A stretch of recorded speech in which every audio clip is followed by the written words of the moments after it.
So you won't take down lies, or you will take down lies? I think it's just a pretty simple yes or no. Congresswoman,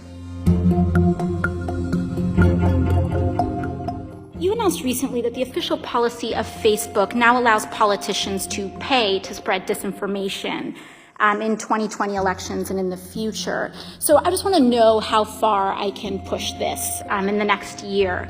Under your policy, using census data as well, could I pay to target predominantly Black zip codes and advertise them the incorrect election date?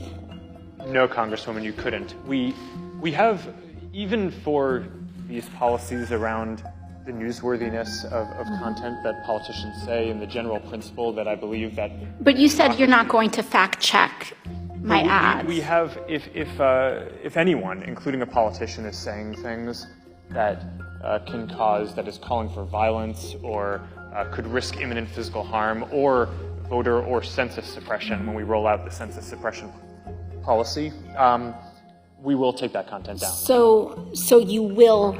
There is some threshold where you will fact-check political advertisements. Is that what you're telling me? Well, Congresswoman, yes, and for specific things like that, where there's imminent risk of harm. Could I run ads targeting Republicans in primaries saying that they voted for the Green New Deal? Sorry, can you repeat that? Would I be able to run advertisements on Facebook targeting Republicans in primaries saying that they voted for the Green New Deal? I mean, if you're not fact-checking political advertisements, I'm just trying to understand the bounds here. What's fair game? I don't know the answer to that off the top of my head. I think so. You don't know if I'll be able to do that. I think probably. Do you see a potential problem here with a complete lack of fact-checking on political advertisements? Well, Congresswoman, I think lying is bad, and I think if you were to run an ad that had a lie, that would be bad. That's different from it being, in our position, the right thing to do to prevent your constituents or people in an election from seeing that you had lied. So you won't take down lies, or you will take down lies? I think it's just a pretty simple yes or no.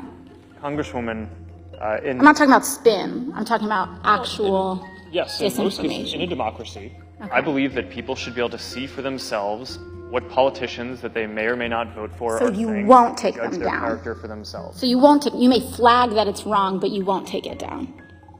Congresswoman, it depends on the context that it shows up. Organic post, ads, right. the treatment is a little One more question. In your ongoing dinner parties with far-right figures, some of who advanced the conspiracy theory that white supremacy is a hoax, did you discuss so-called social media bias against conservatives, and do you believe there is a bias?